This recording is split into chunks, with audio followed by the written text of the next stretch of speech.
Welcome back, and sticking with the phasing out of Afrikaans as a medium of instruction at the University of Pretoria, let's get some perspective now from the student community. And from our Pretoria studios, we're joined by the institution's SRC president,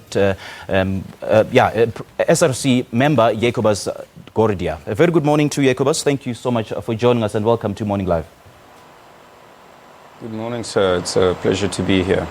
Well, it's an absolute pleasure having you. Now, students have fought over this language issue. Some were for and some were against it, and now we are here. What are your views? Well, I think it is naturally a very complex issue with more than two sides to the story, I think. My view is that the university made a good decision in phasing out Afrikaans, but I think that the reasons for them making the decision is something that I disagree with. And I think that had it been a temporary decision made so that the university could start with the process of developing other indigenous languages to a tertiary academic level, that would have been satisfactory. But the university's reasoning on transformation and avoiding segregation, I don't think that is a good reason really for excluding Afrikaans, as I don't see them achieving the purpose that they set out to by removing Afrikaans from the university.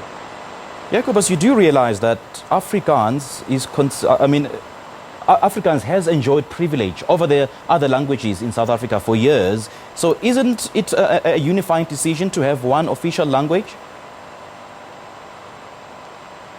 Well, I do understand the context of the history of Afrikaans, as the history is tainted with oppression, as it was for a long time the language of the oppressor.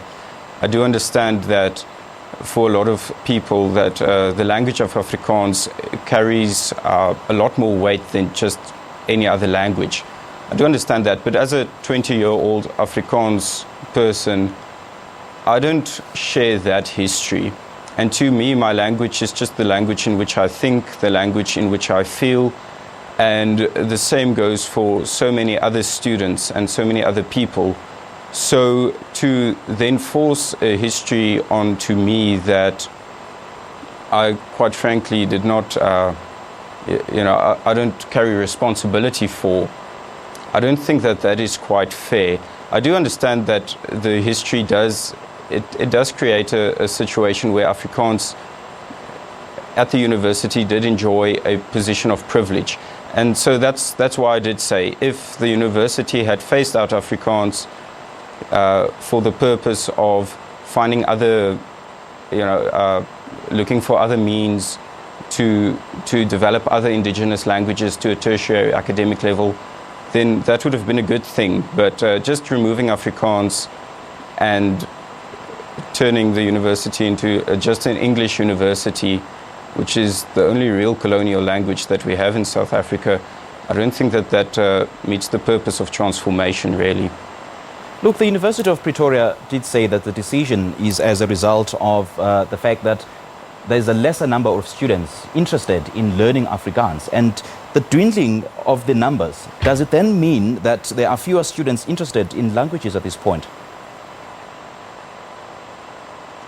Okay, so it is a fact that also in the workplace we do see that you can't just go into an ecosystem of only Afrikaans speaking people or only Zulu speaking people, where in a country as diverse as ours, a medium of communication such as English, a universal language, it does make it a lot easier. So I think that is the rationale why a lot of students actually, Afrikaans-speaking students actually opted to study in English, as I myself also did. So, yes, if the argument was also plainly that, okay, we don't have enough Afrikaans students to sustainably teach Afrikaans, I would understand that, but we'd also have to recognize that the Constitution does provide that home languages should be, as far as is reasonably practical, be maintained and developed to a tertiary academic level. So I do see this as a step backwards from the goal that we wish to achieve. Fair enough, but the language policy for higher education stipulates that language should not be a barrier for access to universities. We do know that the percentage of black students at most of South African universities is quite higher compared to the percentage of other races. And most of these black students, they don't have Afrikaans as their mother tongue. Have you perhaps considered this? Well, we do take that into consideration, and that comes back to my point why we should develop other languages. So I sit in a class of, say, 600 to 700 students from all cultures, from a very diverse spectrum of students. And I've even attended Afrikaans lectures where, you've got like 30 Afrikaans students in there, and they do tend to all be white in the classes, at least, that I've attended. So I understand that it could be a medium of segregation, or it could be seen as exclusionary, but then we do also have to take into consideration the fact that when the most Afrikaans-speaking people are actually brown and black people put together, makes a lot more than white Afrikaans-speaking people. So it's not an it's not a white language. Afrikaans is not a white language. Is actually there's one artist, he wrote a book that says Afrikaans is die witty, which goes, it's a person from the Cape.